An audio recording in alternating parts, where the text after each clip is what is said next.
इस वीडियो ने अगर तेरे अंदर आग नहीं लगाई ना तो डिसलाइक मार के चैनल को छोड़ देना, पर अगर आग लगी ना तो चैनल को सब्सक्राइब करके ही जाना। So let's start the video. एक बंदे को उसकी कंपनी बेचने के बाद 1000 करोड़ मिला था।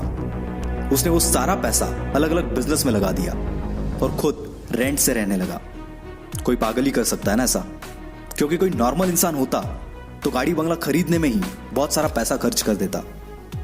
यह पागल इंसान और कोई नहीं, इलॉन मस्क है, जो कि आज वर्ल्ड की कई लीडिंग कंपनीज का मालिक है और आज इसकी नेटवर्थ है 1,40,000 करोड़। और यह सब उसके पागलपन, उसकी जिद का ही नतीजा है। क्योंकि भीड़ के साथ चलना तो बहुत आसान है, पर पागलपन ही चाहिए भीड़ से हटकर कुछ करने के लिए। जिस बंदे को कभी उसकी भारी आवाज की वजह से रेडियो से रिजेक्ट कर दिया गया था, उसने जिद पकड़ी और वो मुकाम हासिल किया जिसके कई लोग सिर्फ सपने ही देखते हैं।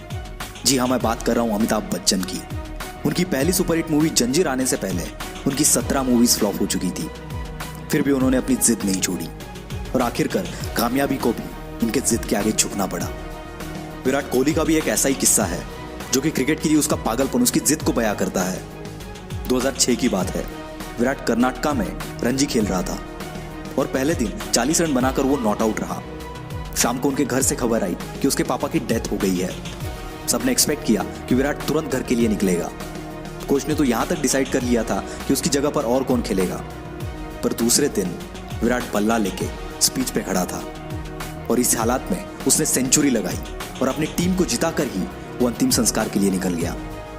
इसे पागलपन नहीं तो और क्या कहेंगे। लाखों में किसी एक के पास ही ऐसी जिद, ऐसा पागलपन होता है और वही कुछ हटके कर जाता है। दिन का 15-15 घंटा काम करने के लिए सिर्फ एनर्जी नहीं, बल्कि उस काम को करने के लिए वो जिद, वो पागलपन होना चाहिए।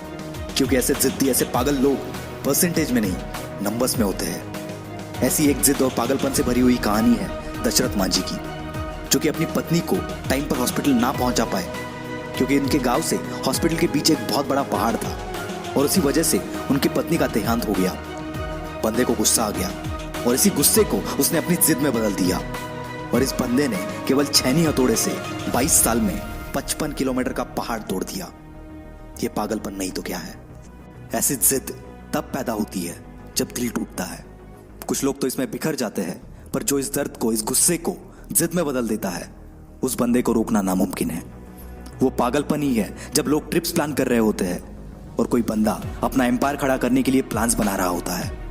जब सब नौकरी ढूंढने के चक्कर में होते हैं, तब कोई पागल नौकरी देने की सोचता है और ऐसे ही पागल आगे जाके बिल गेट्स, स्टीव जॉब्स बनते हैं। ये पागल सक्सेस के लिए हमेशा भूखे होते हैं, ये कभी सेटिस्फाई नहीं होते। यही पागलपन, यही जिद, ये ना तो इन्हें सोने देती है और ना ही रुकने देती है। एक जिद्दी इंसान कभी भी शांत नहीं बैठेगा, 1000 बार फेल होगा वो, पर उसकी जिद, उसका पागलपन उसे और एक बार ट्राई करने पर मजबूर करेगा।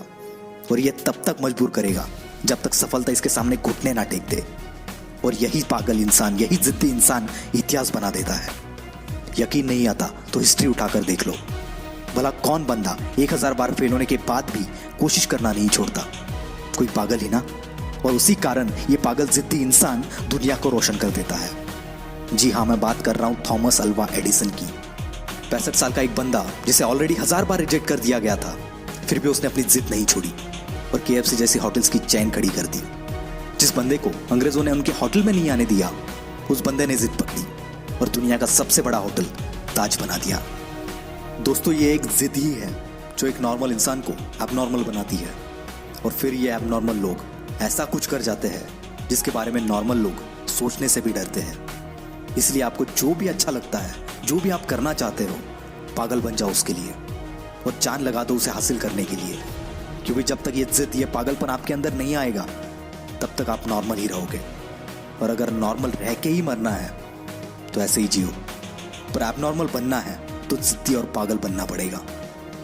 वीडियो अच्छा लगा तो ही लाइक करना, शेयर करना और हमसे जुड़ने के लिए नीचे वाले लाल बटन को दबाकर चैनल को सब्सक्राइब जरूर करना।